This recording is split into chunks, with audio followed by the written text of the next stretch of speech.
Rusty, do you remember the episode about Vamp? Yes. We struggled to start on that one too. And that's ended up being our favorite episode of all 4 episodes of Archers of Horror. Well, we're not quite through the 4th one yet, but it's shaping up to be like that. That's true. I forgot that this is the 4th episode of Archers of Horror. On this podcast, we watch and talk about every horror release by Arrow Video. Yes, and I'm very excited about this pick this week. Well, especially since it was my own pick. This was your pick, and it was The Stuff, 1985, directed by Larry Cohen. And also written by Larry Cohen. Written by Larry Cohen. The cool thing about Larry Cohen is that he edits, produces, he does everything on his movies. And I've always really admired him in that way. And I've always aspired to like his movies just a little bit more than I really do. See, I'm not really familiar with a lot of his films. I've seen a few things. So what can you tell me about Larry Cohen? Larry Cohen, well, I'll start out by saying this.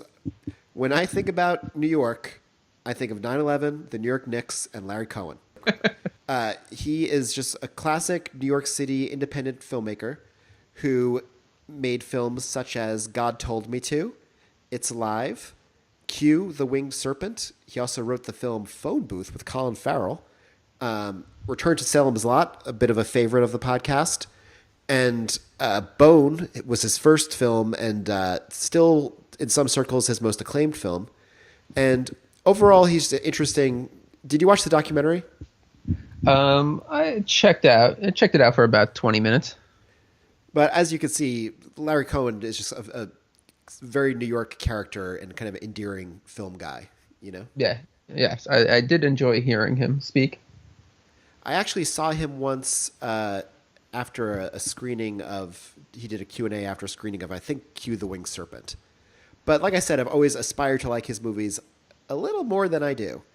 And that was the case with The Stuff, which I liked, but did not love. Well, it definitely has some issues, and I think you would agree. It definitely falls apart once they introduce the military. Yeah, I definitely lost interest. The first time I was watching it, I lost interest around that time, and then I had to watch it again and then focus from there then on. Yeah, I definitely missed some things. I actually, for some reason, I made it through watching it, and I completely forgot what the ending was, so I had to rewatch it for that. I did think it had a cool ending, but we'll get to that. It did have a cool ending. It actually had like 3 endings, because once he thought the film was over, there was more, and then there was more. Yeah, I love that. You can't get rid of the stuff. Where would you rank this in terms of the other films we've watched so far? Definitely better than Solange, but I like Vamp and Blood Rage more.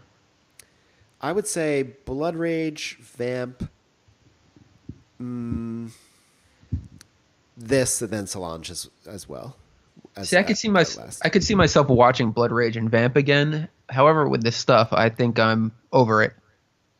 Oh yeah, I never want to watch the stuff ever again. Vamp and Blood Rage were like 2 all-time classics that we got introduced to from this show, and Solange and the stuff I feel that we tolerated. Yes. So listeners at home might have different opinions on that. Well, they'll have to see it. I don't know. They'll have to fuck off. Do you know that The Stuff is one of Rupert Grint's favorite films? That is a weird pick. It is a very weird pick. Weird pick. Where did you find out this fact? This little trivia bit. This was on a little website, imdb.com. It's got all the movie news. Check it out. So, cast and crew, where do you want to start here, Rusty? I think we should just jump into it. I agree that we should just jump into it. But I have to say one thing about another crew member of this production. Yes, tell me. Steve Neal was the makeup artist and mechanical effects artist, I think, was the title. Yes. And Steve Neal has become the number 1 enemy of this podcast. Who's number 2? Probably the dead director of Solange. But do you want to know why Steve Neal is the number 1 enemy of this podcast? Yes, I do. Because Ed French worked on this film. And at one point, Steve Neal is mentioning all the other people who worked on the film, and he doesn't even mention Ed French of Blood Rage, one of our favorite films. Yes, very true. How And can then you leave that Ed French? I was looking at Steve Neal's IMDb, and I really hope he doesn't listen to this, but his last credit that he shared with Ed French was on Star Trek Undiscovered Country. Was he pissed that Ed didn't take him to Terminator 2? Ooh. You're starting some controversy here. I am. Steve Neal, you are the number one enemy of this podcast. I'm looking at Ed French's filmography right now. Mm-hmm. And the first thing that caught my eye was Tim and Eric's awesome show, the Crimbus special. And that's pretty funny because he was the makeup artist for that. And I don't know if you've ever seen it, but it's pretty funny. Any Tim and Eric fans out there? Ed French has done it all. He has. I don't know why Steve Neal's got to try to ruin him. Get in the ring, motherfucker! Well, the thing I definitely appreciated, it definitely had a feel of like a 1950s sci-fi film. Yeah, that's true. They're here already! You're next! I definitely felt a little bit of Invasion of the Body Snatchers, a little bit of the Blob. It's like Invasion of the Body Snatchers meets the Blob. It really is. So it was definitely cool to see an 80s horror film kind of pay homage to that. It's true. And I think we should just get into it. Like, let's talk about the actual stuff that we see in the opening scene. Yeah, the opening scene takes place in a ski place. I thought it was a construction site, but is it? Well, whatever it is, there's snow falling, and it's a nighttime scene, kind of a cool moment. Now, the first question I have off the bat: when they find the stuff, they find it. Is this a weird, random? Is he homeless or like a night crew person? He seems to be a night crew person for sure. Okay. Well, yeah, because another guy knew his name and seemed to be like working. Yeah. But they find this one guy discovers this white ooze bubbling from the ground. Mm-hmm. And like you said, it's snowing. But later that ooze aren't they like mining it in like Georgia? Is that where they're mining it? But the craziest thing is, so we see this white foam oozing from the ground and bubbling, and this night crew person or night watchman, he scoops it up, which I don't know why that would be your first reaction. Instant reaction. And he feels the texture of it between his fingers and then decides to shove it into his mouth. It was a very strange impulse. Also, that scene started so abruptly. I thought I sat on the controller. I did too. I rewound it and started the movie over again, and I was just like, "Oh!" It started so abruptly. So yeah, the guy gets the stuff on his fingers. He licks it, and he loves it. Whatever that could be, it's mighty good. He does love it, and he calls his friend over, and his friend's like, "I'm not eating this." No, I don't eat snow. What a weird thing to have a stance on. But yeah, they both love it, and it's on its way to becoming a huge product. Have you ever found something on the floor and just went for it and just ate it? Well, I'm very bad to ask that of because I have many times, yeah. See, I was definitely had phobias as a kid of eating anything that wasn't wrapped. Mm-hmm. So if the ooze in the ground wasn't wrapped, I was definitely not tasting it. Wow, I'm totally the opposite. Anything that's in my home, like sometimes I would just see mystery things, and like my OCD is about like the cleanliness of like the place, not like the item. So I'd eat it to get rid of it, even if I didn't know what it was. I remember one time I almost ate dog shit. But like Pink Flamingos, they dared you to eat it, or you just did it because you were peckish? No, because I came into my bedroom and I was looking at my feet as I was walking, and I saw a brown thing on the floor, and I was like, "What's this? I gotta get rid of this. I should just eat this." And then I went to pick it up and eat it, and then I looked up and I saw that there was dog shit all over the carpet, and my dog Christy, rest in peace, which we had just gotten at that point, had come into my room and chewed up my Doctor Doom Marvel figure and shit all over the place. I think to try to send me a message. But what were you thinking that it was that you were going to eat it? I mean, chocolate or bran muffin. But it had to smell like shit. Well, you should know me well enough to know that I've never had a very good sense of smell. That's true. Rusty, let's get focused here. What did you think the stuff tasted like? Now, my first thought, as soon as I saw it, I was just like, oh, that's probably tastes like Fluffernutter. Okay. I was definitely thinking like a marshmallow spread. Yeah. But then as I thought about it, I was thinking it's kind of like a Willy Wonka design. It tastes like whatever you want it to taste like. Because everybody has a unique experience with it. I mean, they all have, everybody has their individual favorite taste. So I think it's just whatever you want it to taste like. Well, I'll tell you what it tastes like. Did you have some? No, but the obvious comparison is Cool Whip. But I swear, I think the stuff tastes like whenever I have Cool Whip, for the first half second, I'm like, oh, this is amazing. And then I'm like, this is just okay. It tastes like chemicals to me. Yeah, the back end of it. But Yeah. I imagine the stuff having a really good back end to it. I don't know, but Cool Whip? I mean, Well, yeah, I don't know why you would get the comparison since it looks exactly like it. it looks more like yogurt. I disagree. Moving on. Well, let's just say once we see the packaging of the stuff, would you have bought it as a kid in the 80s? Yes. Oh, yeah, definitely. The design of the packaging was very cool.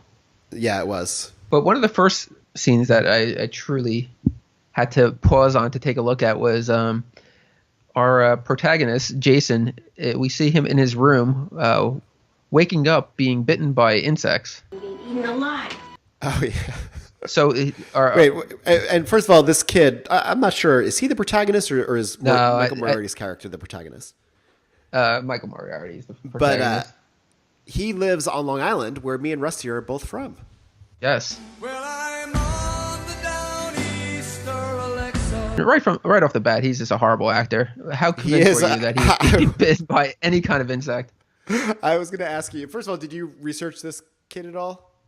No, not at all. Well, I wish we had, but I, without looking, I have trouble imagining him going on to a huge career because he really just felt like a random kid that won a contest at school. He was acting like a kid acting. Like if you told somebody oh, act like you're getting bit by bugs, Eaten alive. that's what he was doing. It wasn't natural at all. His performance, me and Rusty are both from Long Island. Well, And we used to make movies that starred our friends. And I could imagine someone we knew giving a performance like that. No, I think he was better than what we could have done then. Well, I'm going to post these films and let the audience decide. I didn't mean it. I didn't mean it. I don't like him. I'm your friend, man. We've always been friends. Come on, man. Come on. What do you say? What do I say? I say... What do I say? I say van size 11. Well, Ed, you may have noticed in his room that there was a few distinguishable items that probably drew your attention. Yeah. Was there anything that stood out to you? The My Pet Monster was the first There was no thing. My Pet Monster. I don't think it was on shelves at that point. The Teddy Ruxpin? Yeah, that was there. It was snuggling with it. No, what leapt out at you? I didn't see anything. Well, he had a hand-drawn monster picture that he posted above his bed, which I think we've all done that. If you're a little Above? bit geeky, you definitely, yeah. I mean, I'm sure you hung up some of your own artwork. Oh, yeah. I don't know about above the bed in that way, but yeah.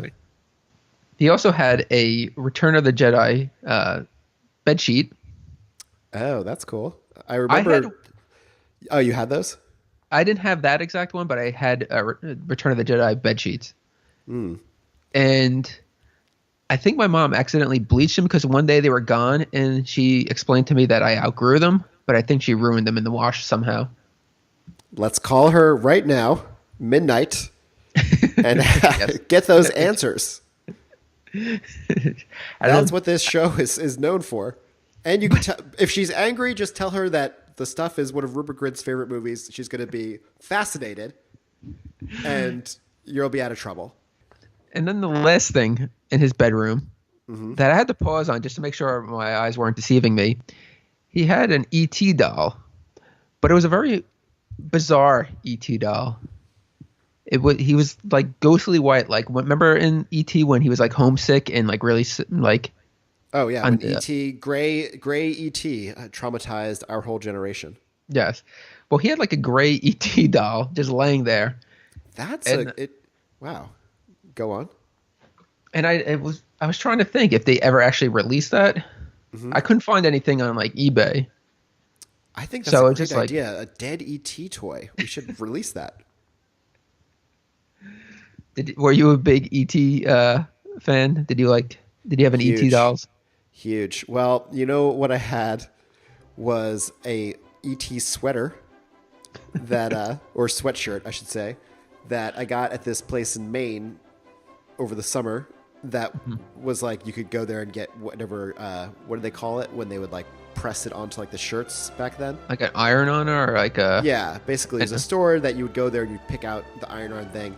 And every summer when I'd go to Maine, this was a big part of our ritual. We'd go to the t-shirt store and you get to make a shirt. I love doing it. Usually I made like just like a dragon, but I made this sweatshirt with a photo of E.T. and on my back, Edward. Those letters, you know?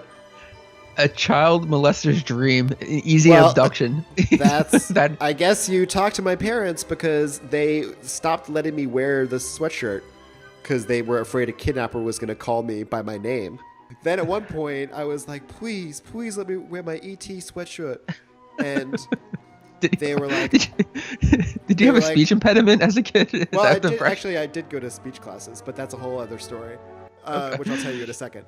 But my parents were like, okay, like you can wear it and we'll give you a code word. So if ever anyone tries to pick you up that isn't us, they have to use the code word. And I was like, okay, the code word is dinosaur. And my parents actually let that be the code word, even though that, of course, is like... That's not a bad code word, though. I don't know. I think like back then, like you know how they say now, never do password as your password? Back then, like a kidnapper probably... Dinosaur was probably like the password of that day. But speech class, this is completely true. This is a totally true story. When I was a little kid, I remember distinctly kids' voices going from baby talk to like normal talk. And I thought, like, I don't want to grow. I remember being 4 years old and thinking, like, I need to stop growing now, trying to make a deal with God. Because I just knew that only like death awaited further down the line. And so I didn't want to get old. And I picked the word lion that was going to be my thing. So I was like, Wyan. I remember just like, I knew how to say it, but I was like, Wyan. And I ended up getting sent to speech class. And we went to the same elementary school. And you remember the speech teacher. Yes. And he was a really weird guy who always wore sunglasses all the time. And he would talk to you like 1 inch from your face. And he could be very mean. So I remember getting into the class, the first class, and he's like, say lion. And I was determined to be a little kid. And I was just like, Wyan. And then he like grabbed my chin and like got like 1 inch from my face and was like, put your tongue on the roof of your mouth. And it was like, I was just like, lion, I can speak, lion. And then it took me a few months to get out of speech therapy, but. See, the thing I remember of the speech, what was his thing? Speech what? Therapist? Yeah. What was his official title? So it was just called speech. Speech. I remember like he would drag like kids down here like 10 at a time. Mm-hmm. Into like some weird room that I don't even remember where it was located in the school, but he would have you all read like certain words that I guess kids would lisp on or get caught up on. Mm-hmm. And the word was ice cream. And our friend, our still turned friend, just like the film The Stuff, Larry, Larry, he would ask Larry to say ice cream, and he was saying ice cream. And I do remember him getting like in his face and like yelling at him, but like just like by repeating the word is not going to make the kid say the word. Back to the scene with the kid in the room. But you know what? I just want to say one thing. When you're talking about like the shirts with the iron-ons, like I know what shirts you're talking about, like any kind of graphic. I always picture like whenever people wore those kind of shirts, they always wore them with like those really short shorts that had like the colored trim around it. Oh, well, my shorts were certainly short. Yeah. And I know it was an 80s style and 70s style, but anybody that wore iron-on shirts like definitely had those shorts to go with it. Yeah. I know I appear in a lot of photographs back then with those high shorts on. And it remains a cool look to this day. Okay, I had a subtopic I wanted to introduce, Rusty. Okay. When we saw that kid's room, he's on Long Island. We're from Long Island. The year is 1985. What would have been 3 things in your bedroom in the year 1985? That's a good question. Well, one of the most prevalent things in my bedroom, since I was a huge Masters of the Universe fan. Yeah. I don't know if you remember, but with Masters of the Universe, there was this jigsaw puzzle. It was a 300-piece puzzle, which I think was pretty challenging for like a 6-7-year-old. I don't know. Maybe I'm wrong. But it was – I love that puzzle. Once it was completed, it was like the who's who of He-Man. Really? I don't know that I know this puzzle. Cool. If you look it up, if you look up Masters of the Universe 300-piece puzzle, it's probably the only thing that comes up. Mm-hmm. And once I put it together for like months, it was just sitting on the living room floor. Like I would scream if my parents tried to move it. I was like looking at it. So my dad, finally being fed up, he like glued all the pieces to like a piece of cardboard. Oh, I remember doing that to pieces of paneling. It was so satisfying. So then he like just like hung it in my room, and I like fall asleep at night just staring at it. Wow. And I don't know about you as a kid, but I had a huge crush on Evelyn. Oh my God, yeah, me too. So in the picture on the puzzle, she's like being chased down by Tila in like the machine, the tax tracks, I think, or tack tracks. Mm-hmm. And I just always was like, if I was there, I would have saved her. And like I don't know what Tila's intentions were. Like she was definitely going to run her over. But the poster, I mean, I'm looking at it right now. It's just mesmerizing. Really? Just to give you a little bit. Like in the foreground, and maybe you should look it up while I'm describing it, but in the foreground, you got He-Man and Skeletor battling on a rock. And they're engaged in like some like real heavy duty action. Like He-Man's like going to hack at him with his axe, not even his sword. He's got the axe out. And Skeletor is just standing there pretty kind of defenseless. His sword's behind his head. Mm-hmm. So I remember this. I remember this puzzle. I remember this puzzle. And then you got Orko like mystifying like Faker with some of his magic. Wait, yeah, but He-Man is just brutally executing Skeletor. It looks like there's no way that he's not about to kill him. But even if He-Man misses or like if Skeletor dodges him, like Man at Arms is coming up from behind and just going to mow him down anyway. Yeah. But two of the things that stand out to me is look at what Ram Man is doing to Beast Man in the right hand side. Yeah, he's nailing them right in that groin. Yeah, but Ram Man had like an iron head, so you know his internal organs were destroyed after being hit like that. But the most bizarre thing, on the top of Grayskull is Many Faces, and he's shooting at Zodak. Now, I don't know if you remember, but wasn't Zodak kind of neutral? I don't even know. And Many Faces, depending on which face he had on, was also neutral. Or he could be a villain or a hero. So are they potentially two neutral guys going at it? So I had that hanging over my bed for a while, and then eventually it just wound up underneath my bed until like I got older. Wow.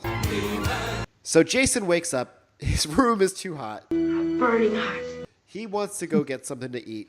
He comes downstairs, and this is our first glimpse of the stuff, which is kept in the refrigerator, not the freezer. And he sees it move, right? Is that what happens? Yeah, he's can't believe his eyes. He's scared at seeing this product moving in his fridge. And then we get a glimpse of his father, who is instantly a dick to him. You shouldn't be walking around here like this. What are you doing down here? I thought you were a burglar or something. Times are so different now. I was like, if this was 1985, I was seeing this, I might just think, oh, that kid's dad is a dick. Mm-hmm. But now it would be, you'd want to save the kid immediately. I was thinking, like, what I was taking away is if his dad is that, like, abusive just for him opening the fridge, imagine, like, when he really fucks up with something. And after, like, the kid's trying to explain that he was hungry. I was hungry. The dad just, what does he do? Anyway, the kid, so we established that this kid is suspicious of the stuff, and we established that his dad is a dick. You were hungry. And then we joined. Well, his dad also spanks him before, like, sending him back to bed. Yeah, that's true. But I have a question for you. Yeah. Now, the stuff was moving around for Jason. It was moving. Now, is it aware? How aware is the stuff? Because if it was moving for Jason, but not for when the father's looking at it, mm-hmm. Did it have a motive? What was, like, its objective? Or didn't you get the impression that the dad was already on the stuff at this point? Was the stuff at that point? Is that why he was a dick, or is it? I mean, it was hard to tell, but the stuff's motives and what the stuff knows in terms of intelligence, it was pretty much impossible to assess over the course of the movie. Because I'm still not entirely sure what the motive was. I mean, the motive was just to take over the planet. I think, wasn't it like an alien thing? But if the corporation that was selling it and manufacturing it, if they were profiting from it, wasn't it serving their needs? Yeah. So was it being controlled, the stuff, or was it just acting on its own and the people were just abusing its power? I think that the stuff was acting on its own, and the corporate guys were just looking the other way because they were making so much money on it. But they themselves didn't consume it. Yeah. Okay, then in our next scene, we're introduced to basically the real protagonist of the movie, played by Michael Moriarty, who is a corporate spy, and it's kind of a classic scene where he comes in and demonstrates like how good he is at his spying, and he's meeting with all the heads of like the ice cream companies who want to find out what this new product, this stuff, which is totally destroying their business, and they can't figure out what it's made out of. They want to figure out what is the secret to its success. So Michael Moriarty is a very eccentric character in this film. Now, is he doing how close to accent is that his real voice? Oh, this is some place you got here, fellas. That's definitely not his real voice. It was definitely like he was doing like a southern accent and trying, and this is not to connect to the southern he was trying to sound dumb. Yeah. And trying to, he was basically hustling these guys. But he keeps that accent up in the entire film. He does, but it's not as exaggerated as it is in that scene. Well, his first line is, as he's shaking the hands, he's saying, that's a sweaty palm. Yeah, he's coming through. He's like, another sweaty palm. He's like, oh no, a sweaty palm. That's another sweaty palm. That's another sweaty palm. It's really weird. Did you see in the documentary that Michael Moriarty was always doing like improv stuff, and he would always bring like kind of crazy choices to Larry Cohen movies? No, I didn't know that. I didn't make it that far. It seems like kind of the cornerstone of their actor-auteur relationship is that Michael Moriarty like would add all these things to like kind of generic characters to make them weird. And you could see how his character could have been way more of a stock genre movie character, but is instead this really kind of weird guy who throughout the film, he has reactions to things that are like kind of so underplayed that reminds me a bit of Blood Rage in bringing up the, is this weird concept art question? Well, I think the weird thing that he definitely probably improvised was when he brought up why they call him Mo. Oh, yeah. You know why they call me Mo? No, why? Because every time people give me money, I always want Mo. And then you knew he was going to use that line again, but how many times did he use it? It was actually surprisingly only twice. But you felt like that was going to be a theme of the film. If you'd watched the documentary, you would know that the Mo line was actually something that Larry Cohen would say, and Michael Moriarty appropriated it as a little in-joke. Oh, really? Okay. So in this scene, he basically takes the job. He's going to investigate what the stuff is all about. I'll get inside there. I'll penetrate the company. I'll do some damage. So he goes to a where they're making the stuff commercial. A little faster pace, okay? Let's get a little movement into this. Step. Let's see the bathing suit. Okay. And we meet Nancy Kendall, I think is her name. Mm-hmm. And she's played by, what's her name? Andrea Marcovici? Am I saying that right? That sounds right. Okay, Andrea Marcovici. And I did see the part in the documentary with her, and she seemed very excited to be working again. She did, and she seemed like she was very religious. I don't know if you got that impression. I didn't get that impression. It was subtle, but it also seemed like she was wearing this long necklace that probably ended with a cross, but that part was off camera. But Fair. That's, that's for the Arrow crew to email us about and tell us. So what happens in that scene that he shows up at the commercial? Are you out of your mind? Who the hell are you? And he pulls her aside to talk to her, and he's saying that he is a executive from an oil company who wants to buy her marketing firm. Yes. And he's impressed by her success that she had with the stuff, and they immediately make plans to go to his hotel room. This is what I thought life would be like in the 80s. Well, he definitely played that off well. He was very charming in that scene. No, you're awful pretty. David Rutherford? Mo. My friends call me Mo. They call me Mo because every time they give me something, I always want Mo. He's more charming than I would have been in that situation. Well, I think we skipped a scene. Isn't there a scene where, like, it's the next morning at, like, Jason's house and, like, the family's sitting around eating breakfast? And, like, Jason comes down and he's, like, kind of doing that thing where he just woke up, like, that bad acting, like, act like he just got out of bed. Yeah. And, like, he was saying, I guess he was saying that he didn't feel well or didn't want to go to school or something. Mm-hmm. And the father immediately, like, jumps down his throat and says, like, I don't know what your plans are, but you're not skipping school. Mm-hmm. And then his brother, who was good casting there, it actually looks like him. Yeah, it does. They both have those, like, crazy blue eyes. Yeah. But, like, his brother goes to eat some of the stuff. And, Jason, with little acting experience, and poorly delivers the line, like, don't eat that. Yeah. No! I think he says it like that, like, no, don't eat that. Yeah, he says it very unnaturally, as we'll hear right now. No, don't eat that. And then Jason smashes the stuff on the floor, and what does he do? Just runs out of the house? Yeah. And you know how mad the father was. Jason, you come back here. I have to go back to the father because he steals the scene.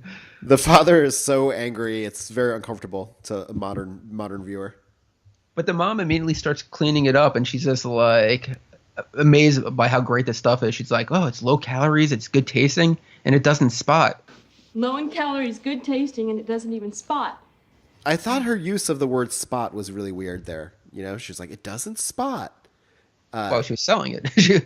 No, she was, but I mean, like, would spot be what you would call that? I don't know. Maybe it would be. Yeah, it's spotting. Get in the ring, motherfucker! Like, it seemed like a weird.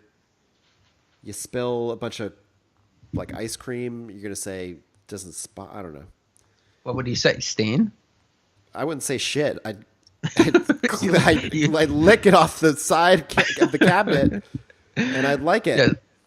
For the record, I once seen you eating potato chips and dropping them on the floor and then eating them off the floor.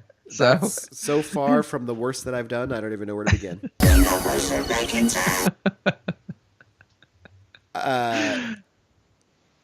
right, so I think go on. I think we're at a point where we're going to talk about our favorites, and probably both of our favorite scenes. I think in the supermarket. Oh, he goes right to the supermarket from here? Oh yeah, he takes out his rage in the supermarket. Jason, our little hero, goes to the something's supermarket up with the stuff and just starts raising hell in a way that we always wanted to as a little kid. You know what I do love? I always love scenes, especially watching them now, of films from the 80s of either like malls or stores or supermarkets. Mm-hmm. I get such a kick out of looking at like the products and like the labels and the graphics. Oh yeah. It was hard to spot anything in the supermarket scene. Mm-hmm. But like I feel like these scenes are like my personal like Quado from Total Recall. They help me remember.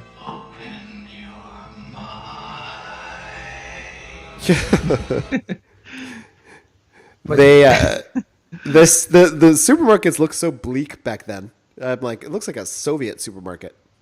It looked like an A&P to me, and those Yeah. always were pretty depressing. Yeah, it did look like an AMP. But so Jason's running around, and he sees a kid eating some of the stuff and just immediately swats it out of his hand. That was such a funny, satisfying moment. Well done, Mr. Cohen. Hey, give me that. Hey, give me that pen. What do you think you're doing? But then the weirdest thing, when he runs off after smashing the stuff, I wondered He, about this like, part. beelines right into like a big display. Like I felt like it was an accident, but it also seemed like those display items were empty bottles, empty cans. So I don't know. I don't think it was but first of all, like, he had at least a good 15 feet before running into it. Yeah. So I know, like, when you're a little kid like that, you know, your coordination's not all there yet. But he definitely had some room to be around it. Then he comes across the display of the stuff that's on an aisle and just destroys that. Seriously, how many adults did it take to subdue him? Quite a few. And the funny thing is, there's like some supermarket employees that it cuts to as the kid's using the rake to just annihilate this whole display of the stuff. And their first reaction, they're kind of just like, what's this? Yeah. They're not as surprised as they should be. But I have to ask you, what kind of products do you remember from the 80s? Probably more in the line of that don't exist anymore, or that, right? Probably toxic. Oh, like disgusting, toxic food. Like, I've got my. I know, I got one. Remember those Micromagic products? What the hell is that? Microwaveable fast food items that would come in these red containers. There was like hamburgers, cheeseburgers, fries. I do remember that. And of course, the microwavable milkshake. That I don't even know. Yeah, it was like, frozen and you defrosted it. But it was always, you could always blow other kids' minds by being like, I'm going to microwave this milkshake. But why would you want a warm milkshake? Double thick, double creamy shakes in just 45 seconds. Look, it came totally frozen, so you would only heat it to the point that it was liquid. But the food was gnarly as fuck.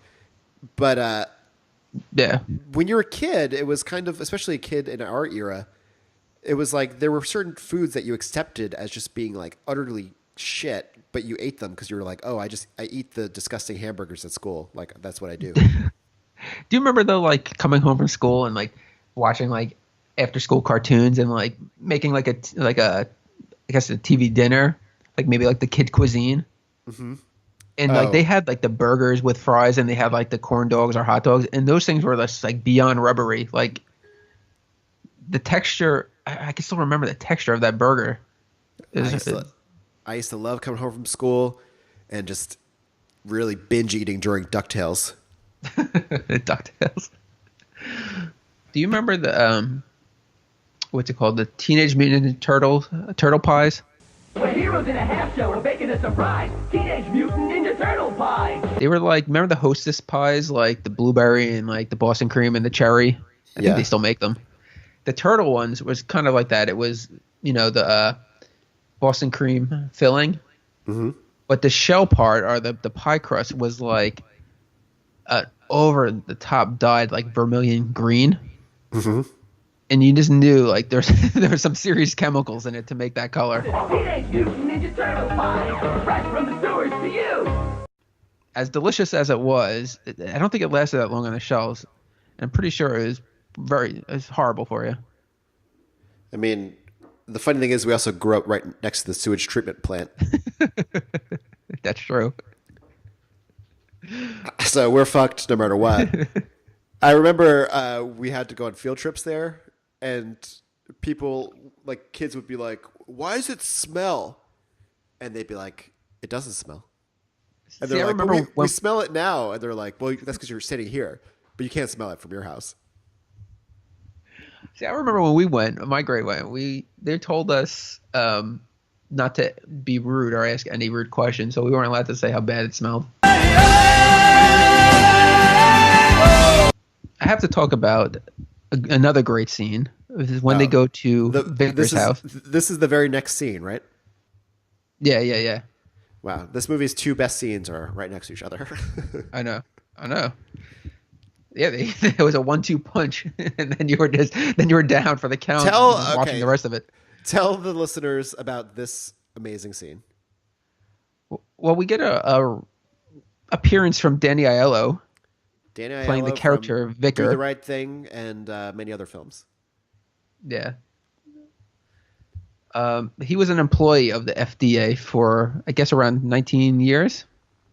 Yeah, and he was part of the team that actually approved this stuff. Mm-hmm.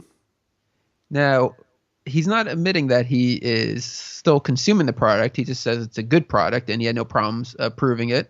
But we all agree it's a good product. But his dog that he has, this Doberman, is acting very bizarre in the scene. Yes. But sorry, let me jump in. He is supposed to be afraid of the dog in the scene. Why is your master afraid of you? Which he is, but it's a very weird scene. Because it's a cool idea, though, that, you know, in a horror movie, the protagonist would visit this guy who's got a dog and be like, why would the owner be afraid of his own dog? And then something twisted would happen. But like the way that his fear of the dog and the shit the dog is doing, the way that's portrayed is very funny. I feel like Danny Aiello showed up just for he had 15 minutes. Now, if there is no reason to forbid the use of a product, then we have to okay it. And in this case, it was a pleasure. It was an absolute pleasure because I love it. I love it. Oh, you eat the stuff? All the time. I feed it to Ben. Ben has some. You feed the dog? Absolutely. Ben eats it all the time. Right, Ben? Yeah, that was really filmed clearly in a rush. Yeah, it's just all right, we could get Danny Aiello, but he only has 1 day available to shoot. And he hasn't learned the lines. He didn't learn the line, and he doesn't really know how to be afraid of a dog. Yeah. Yeah, it was funny because that whole scene, also just the way it was shot, felt. I think it was a product of how little time they had, but it kind of amplified the effect of the scene because it was just why are they doing this in this shot? Why is this cutting to this? We do get some insight though that from the very beginning of the stuff that something is up with it. Yeah. So we're not quite sure yet, but we know that it starts at the beginning with the FDA approving it. Well, there wouldn't be a film about it if there was nothing going on with the stuff. Right, but as far as Rutherford's detective work, he knows that it starts at the top with the FDA. So do you think the FDA actually tested the product and knows the ingredients, or that they just actually tasted it and then were... I think they just tasted it and were taken over. Yeah. But now the dog, who also loves the stuff, why would the dog be so against its owner if the owner keeps feeding him the stuff? That was very confusing. I think it was just a setup for the next scene. But the weirdest thing is Rutherford, after Daniello leaves to get a drink, I believe, Rutherford decides that the dog looks hungry and says, I'm going to go to the kitchen and get you a snack. And that's where he uncovers cases of the stuff. Mm-hmm. And then he leaves. And in the next scene, we see Vickers cowering under what is that? He's cowering. Console table. Yeah, he's cowering under this table while the dog is very unconvincingly attacking him. And I've actually worked with dogs multiple times, most notably on D for Dogfight from ABCs of Death. And you can see that you know, it's hard to get a dog to look like they're attacking somebody, but it is possible. Yeah. Didn't do a great job on this one. That was the friendliest Doberman I've ever seen. Dobermans were huge in the 80s. After that, the next scene would be like where Mo Rutherford travels down to Stater, Virginia. But how did he find out about Virginia or Stater? We know that it's like a community that like completely disappeared. Yeah, because after it was like a trial. Yeah. And he goes down to Stater, Virginia, which is played here, I'm pretty sure, by upstate New York. Yeah. And there he meets another character in this film, Chocolate Chip Charlie. Chocolate Chip Charlie. Chocolate Chip, a kung fu expert. Oh, I don't even think I noticed that part. I mean, I did see where he punched out the. Well, Chocolate Chip Charlie's played by Garrett Morris, who people probably know from Saturday Night Live, as well as Martin. He said of his experience on this film that he thought it was a very bad film, and he said there's no accounting for taste. And then the interviewer from the AV Club, this was on their Random Roles feature, said, "What do you think of Larry Cohen? He's like a character." And he said, "All I'll say is my mother taught me if you don't have something nice to say, don't say anything." Wow. So, bit of drama between Larry Cohen and Garrett Morris. I feel like a future episode we have to get them both on. We're gonna have a bit of a it'll be like WrestleMania, and we're gonna have Ed French versus Steve Neal will be the top fight. Get in the ring, motherfucker! But that'll definitely be an undercard bout. But the weirdest thing, before we get to when we first meet Garrett Morris, the gas attendant who's kind of explaining things to Mo Rutherford, like once he sees Garrett Morris, he like just hightails it out of there into the woods. What was the point of that? Your guess. Because he knew that they were going to fight. I don't know. He was never seen again, though. We find out that Chocolate Chip Charlie was thrown out of his company. He was the executive, and it was poorly explained. But his nephew and his brother made some bad business choices, I guess. I think what the point was is that the family was taken over by the stuff, and they made like bad deals with the stuff people and basically sold the company out from under him. Right. But he was not part of it. He doesn't trust the stuff. No. So Garrett Morris, Chocolate Chip Charlie, and Mo Rutherford decide to team up and investigate what's going on in the town. So they head on over to, I guess, the convenience store / post office. And we find that all the mail is now rerouted to Midland, Georgia. And we'll get to that, but that's where the facility is. But the clerk there at the post office pleads with them to leave. Go away. Leave us alone. And after that, he excuses himself and like runs into the back room and immediately starts freaking out. What do you think, Charlie? The man is not in proper operating order. Absolutely. He has like the stuff kind of overdose reaction that we see throughout the film. What did you think of Garrett Morris's performance in this film? I actually didn't mind it. I didn't mind it, but I when I found out that he hated Larry Cohen and didn't want to be there, I felt like that was clear in his performance. According to the website imdb.com, Arsenio Hall was considered for the part, and if Arsenio was in this, can you imagine? He would have elevated Chocolate Chip Charlie to a whole different level. Oh yeah. Arsenio Hall was in his prime then, or about to hit his prime.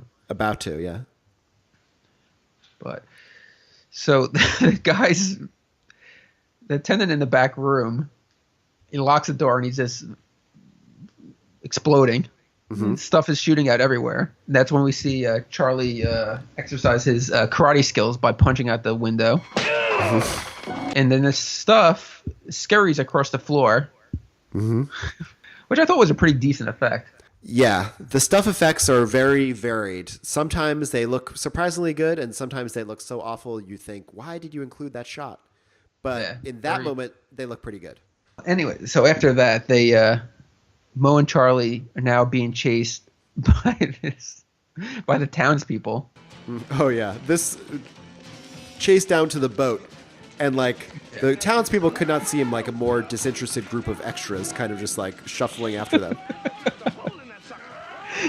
Well, the fact is, when they are making their getaway in the boat, they're just standing. The townspeople are just standing around the boat, grabbing at them as they're trying to like push off in the marsh.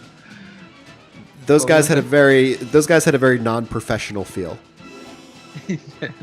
I did like this, like where Rutherford punches the guy in the face and his jaw flies off. Yeah, there's cool effects like that throughout the movie where people who have been afflicted by the stuff can be killed in gory ways, which I enjoyed. But is the stuff afraid of water? Is that why the people can go in the water chasing them? Oh, I know it can be destroyed by fire, but I'm not sure which of the other battle beasts should be joining the battle. They come up with the idea to see Frank Herbert, I guess, who is an old FBI friend of Mo Rutherford.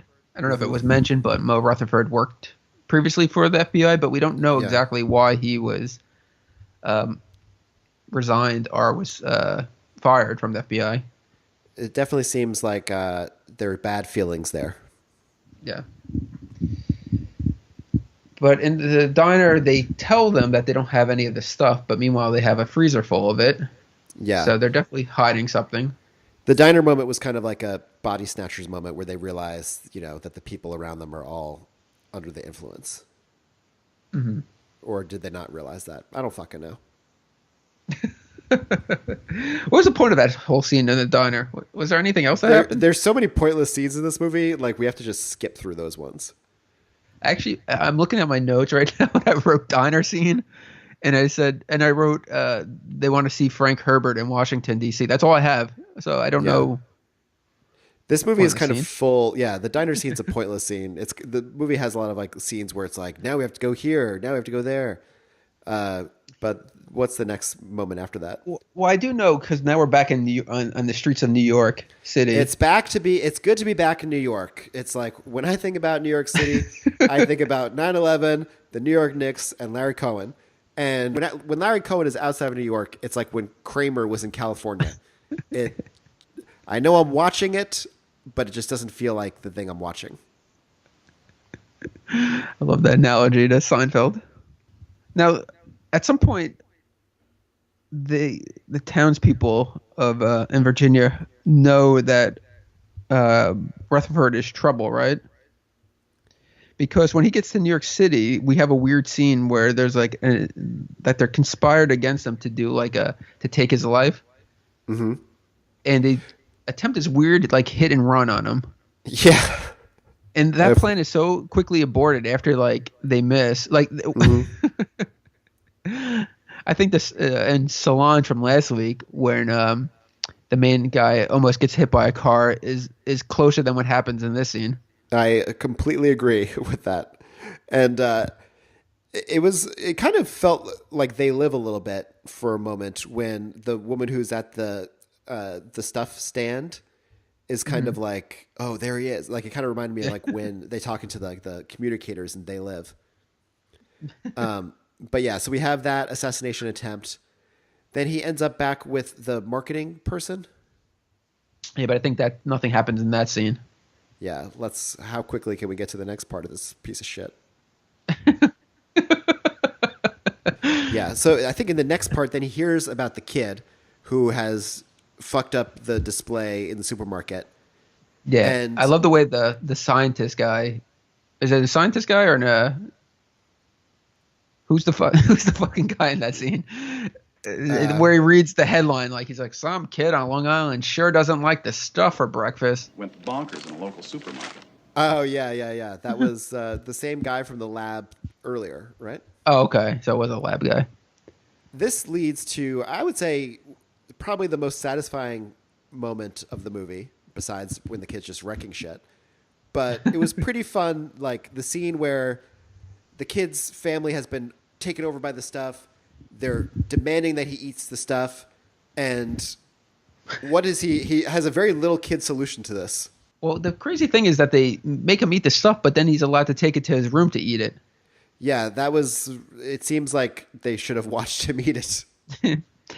But there's so many weird things in this scene. I like the scene because it's so bizarre. Yeah, this was a better scene. So he goes upstairs to eat his portion of the stuff and become part of the family again. Mm-hmm. And he goes into the bathroom, empties out the stuff into the toilet, which it didn't like being flushed. But he fills the stuff container back up with shaving cream. Mm-hmm. And then he goes, instead of eating it upstairs like he's supposed to, he goes downstairs and tells his brother that he loves the stuff so much and that he's going to eat some more of it. What are you doing down here? Didn't Dad say stay upstairs and eat it? He was right. I tried some of it, and he was right. Yeah, that was and then a weird. Shaving cream. Yeah, didn't make a lot of sense strategy-wise for young Jason. But when the bathroom that Jason goes into do you think that was the family bathroom? Or was that his own personal bathroom? Because it was so oddly decorated. I didn't notice the decorations. What was this bathroom decorated like, Rusty? The shower curtains were once again Return of the Jedi shower curtains, which was pretty cool to see. That is pretty cool. But where the bathroom mirror is supposed to be over the sink, he had a Motley Crue poster. Wow. So did they let Jason decorate their bathroom? I think he might have. I know of some people who were kids and had their own bathroom. Oh, lucky them. Yeah, I know. My life could have been different if I had my own bathroom. You would have never left it. Well, instead, the bathroom was kind of like I had to get out quick, and it was kind of just like a place that wasn't mine. So I didn't want to spend a lot of time in there. So my hygiene suffered. I had an odd behavior of when I was in the bathroom, I would, like showering and stuff, I would sing a lot, but I didn't think anybody could hear me. I somehow thought it was like soundproof. Yeah, I know that exact kid phenomenon of not thinking people could hear you. I remember, like, for weeks, every night in the shower, I would sing "We Didn't Start the Fire" until my dad finally knocked on the door and was just like, "Stop singing that goddamn song! I could hear it downstairs." I'm just like, "Wait, you could hear it downstairs?" Like, that was shocking to me. I remember. And then I never sang again. One time asking my brothers, I'm sure you remember, like when we were kids, doing that sound with your throat. Like different kids could do it to different levels, you know? I'll try to do it right now. Whistling? Like, you know, like kind of like closing your mouth. Clearing it? No. Remember like the weird, it's a variant on like that kind of like tongue sound, like but like you keep your mouth closed and like do something with your throat where it goes like this. I don't know. That sounds very bizarre. Yeah, I think you're admitting to everybody that you were the weird kid in school. I was the weird kid in school, and but I said to my brothers, like, "Can you hear when I do this?" And I was like, I did the sound, and then they were like, "No, we can't hear anything. What are you doing?" And I feel totally lying to me. And then I went to school, and I kept doing it in school, and kids would turn around and like look at me like, "What the fuck?" But I thought to myself, well, they can't hear me, so I don't know why they're looking at me. That makes you like 10 times crazier. Yeah, I know.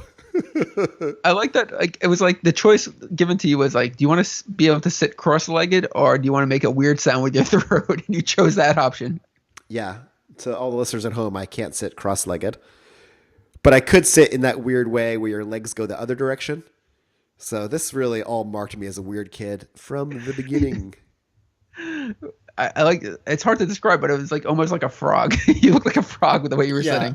Yeah, it was very much like a frog. I'm surprised you didn't notice the Motley Crue poster though. It's all a blur. It's all a blur. But so Jason takes this stuff with shaving cream, and everybody's so proud of him. But then they quickly find out that he's full of shit. Yeah. Because this is just a series of bad decisions. He leaves his container of the stuff with shaving cream and walks off for a second. He just is basically begging his father to like find him out. Yeah. So what was their plan what were they going to do with him after that?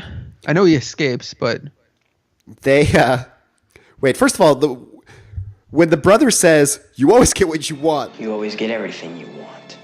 and the camera is kind of like pushing towards him, like in an intense way. For a second, I felt like I was having some kind of weird acid flashback of my childhood. The family finds out that he's been faking. They're like, "Dude, you're eating the stuff now." They're closing in on him, and Mo Rutherford shows up just in time. That's right. He was on his way to visit him, and he says, "Kid, get in the car," and Jason jumps right in. Get in the car. Who are you? I saw it move too. Get in the back. Jason gets right in, forgets about his family completely, immediately. And his interactions with Michael Moriarty are pretty funny, and that was enjoyable. I kind of just threw up in your car. I know. I'm sorry. I mean, That's all I just right. ate shaving cream. Well, everybody has to eat shaving cream once in a while. Yeah, so after that, they meet up with Nancy, right? Yeah, they get Nancy back on this car, and now we've got our three heroes together to take down this weird alien goo. So they go, they head over to Midland, Georgia, and they visit the stuff facility, and they, I guess, for some reason, they separate from Jason, and they leave him sleeping on the plane. Yeah.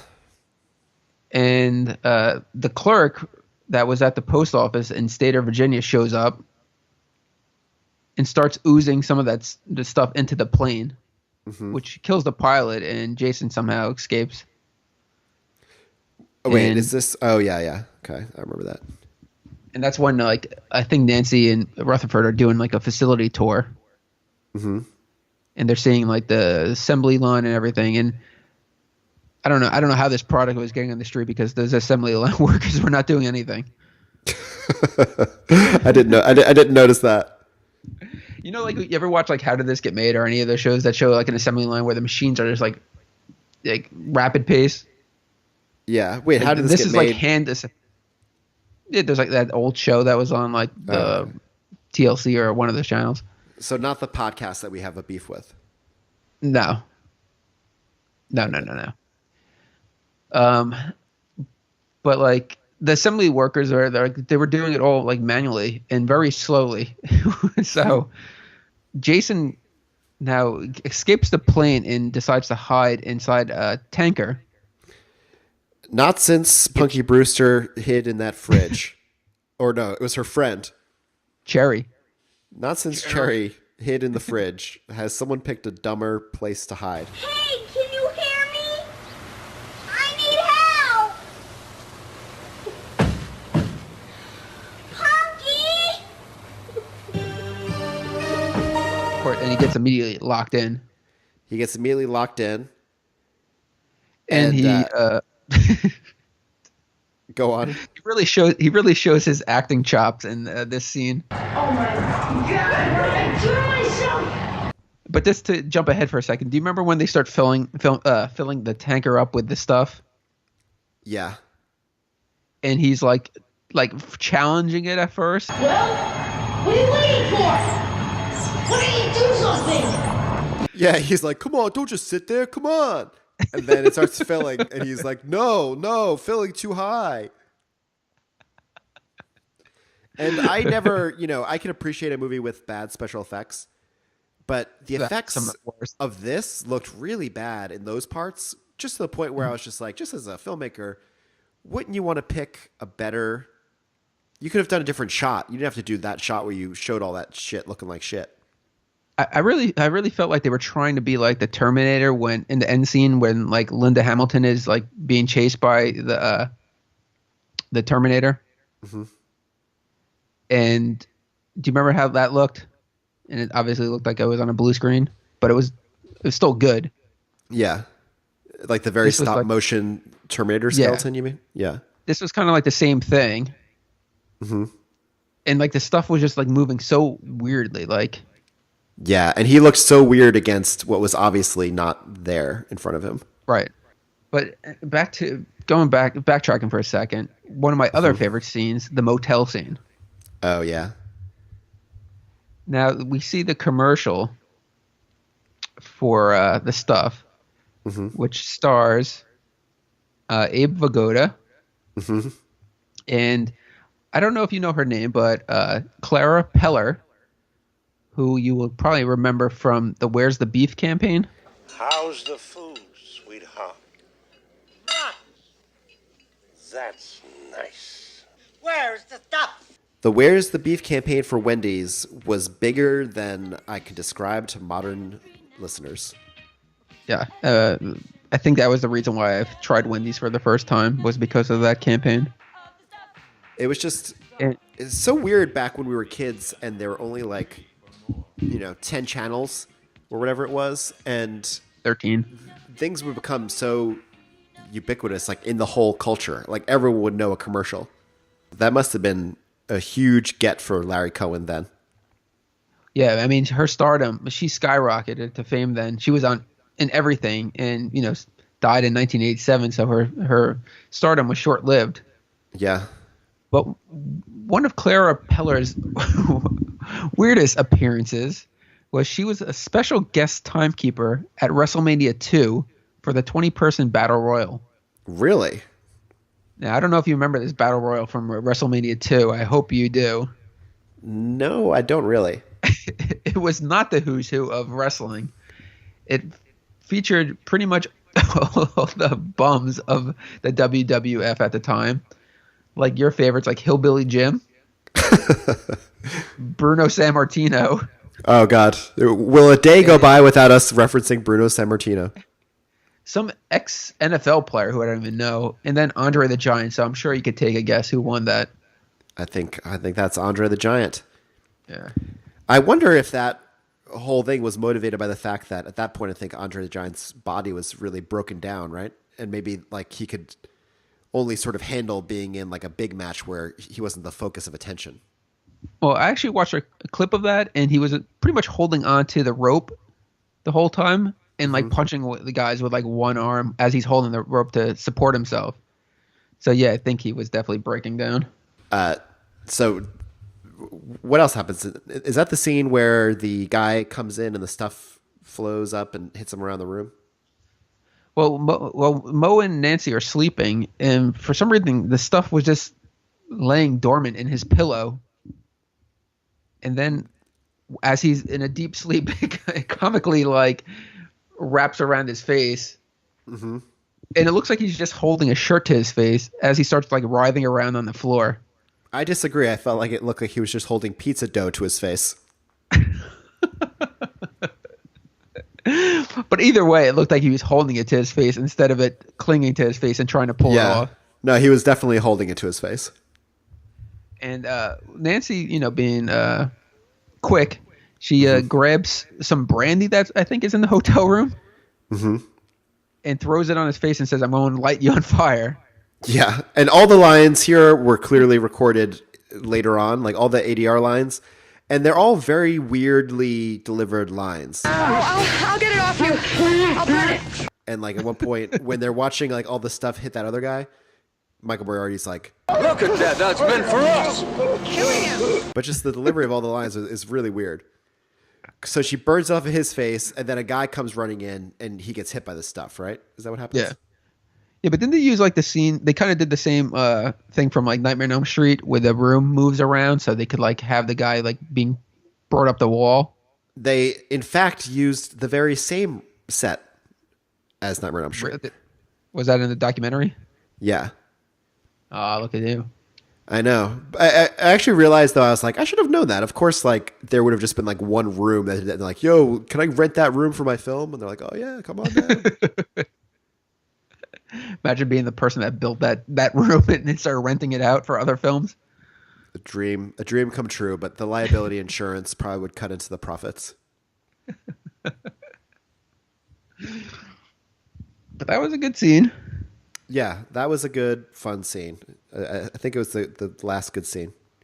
Yeah, it's all downhill from here. It is all downhill from here, to be honest. What are the next few? Yeah. Sorry, well, that's where they find out. That's where they spy, and they find out that there's no manufacturing, that it just comes straight out of the earth. They just pump it. That out of was the a earth cool into moment. it. I liked that. They were like, they don't even make it at all. It comes out of the ground. Was that your best Michael Moriarty impression? Well, the actual line's going to go in there, so. That stuff comes right out of the center of the earth. And straight into our supermarkets. So they discover that it goes into the ground. What do they do next? Rutherford decides he's going to blow it up, and he just happens to have some plastic explosive like tied to his ankles. That was another thing about the 80s. Dobermans, plastic explosives, moray eels, compound bows. Those were the things in the 80s that were very in. Doesn't he find Jason in one of the trucks and he just steals it? Yeah, so Mo finds Jason. They blow up the stuff. They race off, right? Yeah. And then Mo decides he's going to pay a call on a friend of his that he knows. Yes, and then that's when we're introduced to Colonel Spears, played by the great Paul Sorvino. A product is being sold now and it's being consumed by tens of millions of people. And it contains a mind-affecting drug in it. And you and I both know they are. And they're doing it. Oh, yeah, their headquarters, they're less than 100 miles from here. Sons of bitches. Yeah, very nice to see Paul Sorvino in this film. And after this mission, you can reward me in a suitable fashion. Oh, Colonel, I think you're moving in on my lady. Well, I wouldn't worry about that, son. You'll probably be a casualty. But I did want to point out the militia that he's assembled are not very qualified or trained. Mm. They're very... they look like actors that just didn't know what they were signing up for. So you think you could take them out with your Intratec gun? I could definitely scare them off a bit.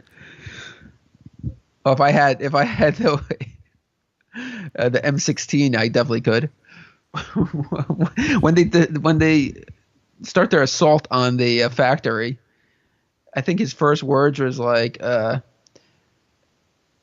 he's just like, I kind of like the sight of blood, but this is disgusting, as they kill like a guard. I kind of like the sight of blood.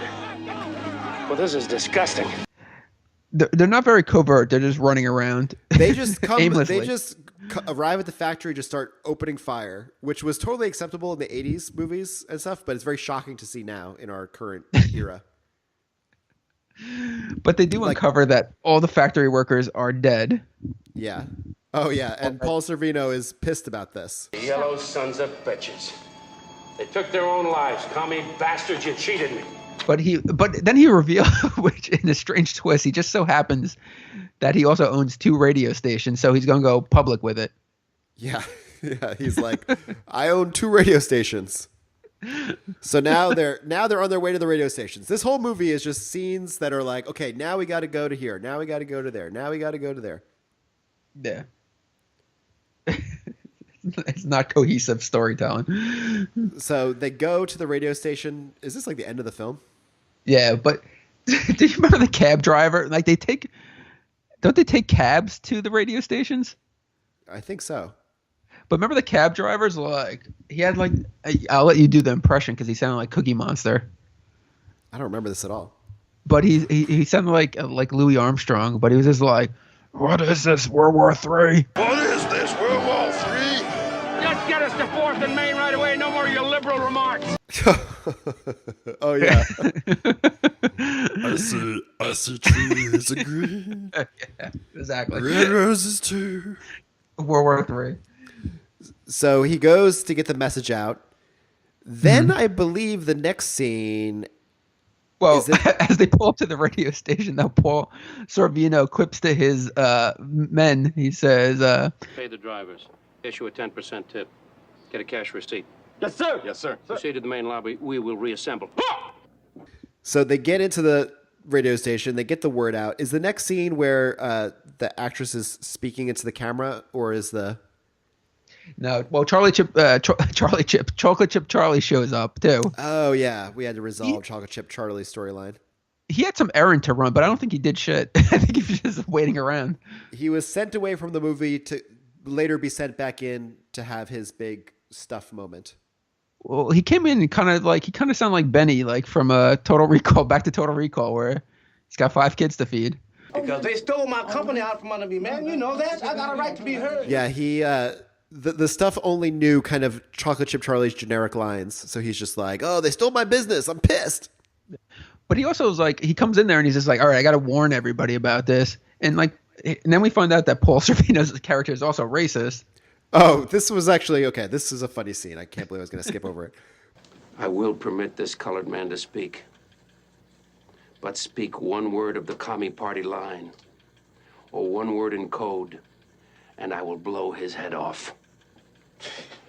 Look, can I go somewhere to get my thoughts off tonight? Okay. We all know that communism has always had a racial component for the people who hate communists.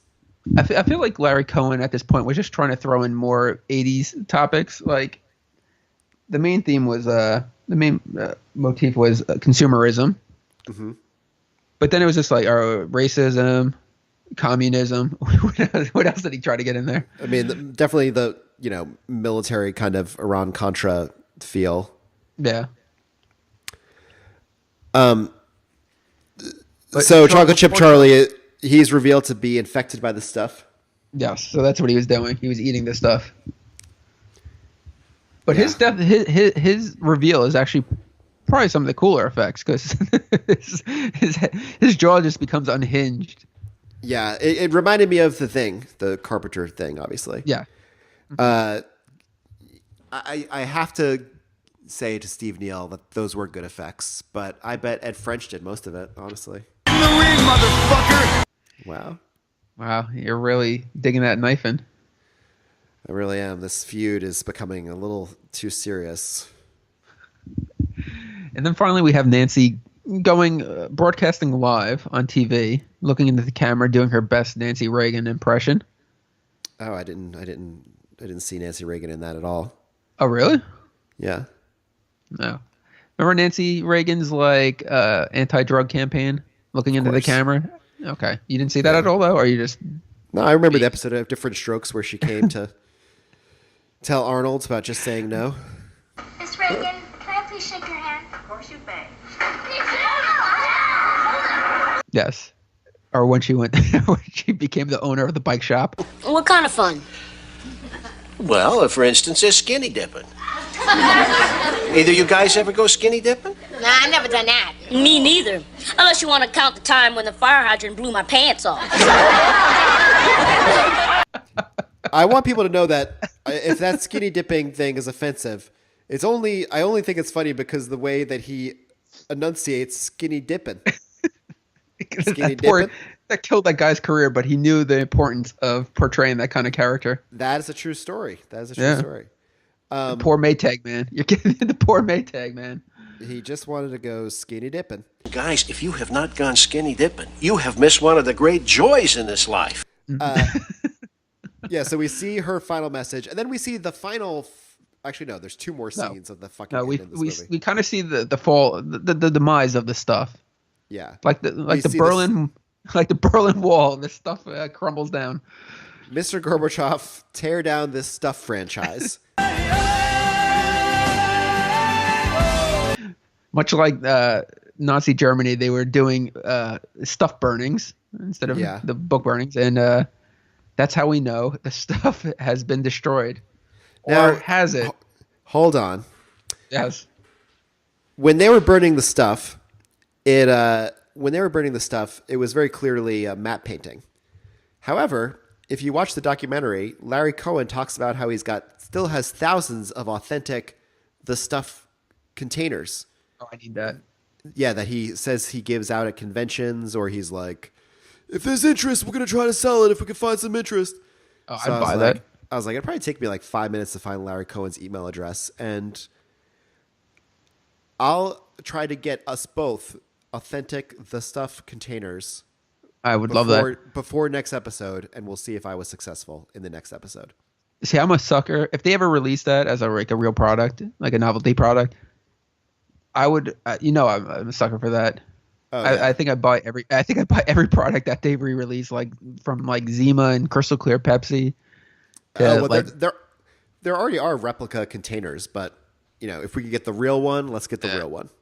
I think I even bought Soylent crackers at one time. I'd be like, Mr. Cohen, can we please get this authentic prop from this movie we kind of tolerate? Sell it a little bit more. I want one of those containers. No, I will. I will sell it more. What was I going to say next? Oh, yeah. Well, so then you go.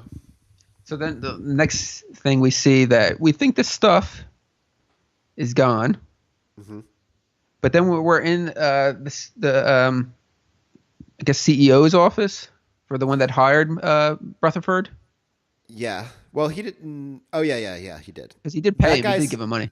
I like that guy. He had such a weird performance. He was just like, oh, run the stuff. Yeah. He reminded me of James Randi. Oh, yeah, I can see that. Yeah. But anyway, so you think they learned their lesson, but, you know, since they're CEOs of evil corporations, what do they have for you? What do they reveal? The taste. The taste. It's only 12% the stuff, but you can tell that it's going to be trouble. And how does Rutherford act? He says, fuck you guys. Eat it. Eat it! And he makes them eat it. And Play then that like clip of him saying eat it. Eat it. The way that I don't even know how to describe this, but the weird CEO guy, the way that he looked when he was full, he looked like an NES character when they're full. Like the way that 8-bit graphics would represent that. He's like, oh, my belly is so full. He had a really funny pose. I recommend people look at how funny this guy looks when he's eating. It's very cute, actually. Wasn't Jason also there to witness it? Yeah, Jason was like, eat it, eat it. Eat it. Well, I think he, and I quote, I think he said, like he said, I've been through a lot. Like you said, I've been through a lot. Yeah, that was such another weirdly delivered line. Another weirdly delivered line from Jason. So that pretty much wraps it up, or does it? Nope, there's another ending scene, which I thought was a pretty cool scene, though.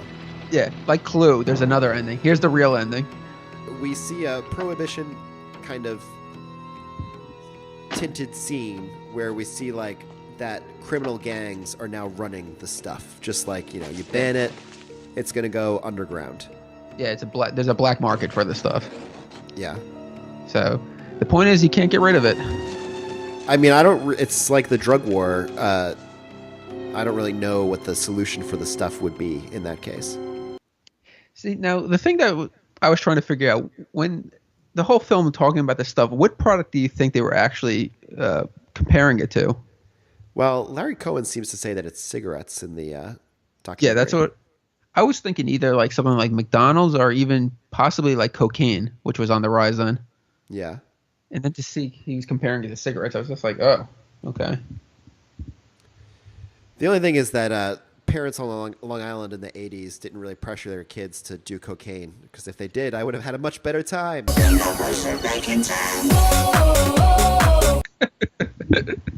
Did they pressure you to eat McDonald's? No, not really. Did you eat McDonald's as a kid? Barely, but that's not to say that I didn't eat a lot of other disgusting stuff. It's kind of funny that my parents... I'm sorry, McDonald's would have been on the higher end of disgusting stuff I could have consumed. It's really bizarre that my parents did avoid like fast food as a kid for us. Mm-hmm. Like we didn't have Pizza Hut, very rarely Pizza Hut, but no McDonald's, no like any of that stuff. But yet like they would buy everything from the supermarket that was garbage. Oh yeah, my parents also were not very into fast food, and they would get just like the most chemical, like whatever the scariest 80s foods would be, they would get those. Like they would load up on like Swanson TV dinners. Yeah, and there was no concept of like how many of those I should eat. They'd be like, oh, if you want 5 of those, have 5 of those. Do you remember those like sugar water drinks, Hugs? They came into like the little barrels. Oh my God, Hugs! Such a fond memory for me because I had them when I was like 4, and then I didn't see them again until I was like 7. So I was always like, those little barrels are back. The good times are back. I would like I would have like 5 of them with dinner. And like my parents didn't think like twice about it. I'm just drinking sugar water, like blue one, orange one, purple one. I remember so much mind power went into deciding which color. I'm like, oh, what am I feeling? This is kind of a light blue day. It was more about just like how fast can I drink this and drink the next one. Well, that's the stuff, everyone. That's the stuff. God, another episode that was a little bit of a Solange. A little bit of a Solange to get through. I had big plans for this stuff. What happened? Me too. Well, the truth is that I was thinking, I was talking big about big redemption, but I didn't really put in any of the work. You gave it a little poof. Yeah. Rusty, would you recommend that someone watch this film? Yeah, I would definitely recommend it just to experience it, but I would preface it as saying it's not a great movie. Yeah. Be very cautious with that. I would say, I remember when I first started doing film stuff, I was looking at this location and the person was like, oh no, this doesn't work. The walls are white. And I was like, why does that matter? And they're like, oh, it looks really shitty if the walls are white. Someone should have told Larry Cohen that. A lot of white walls in this film. Definitely feel like you're in prison at times.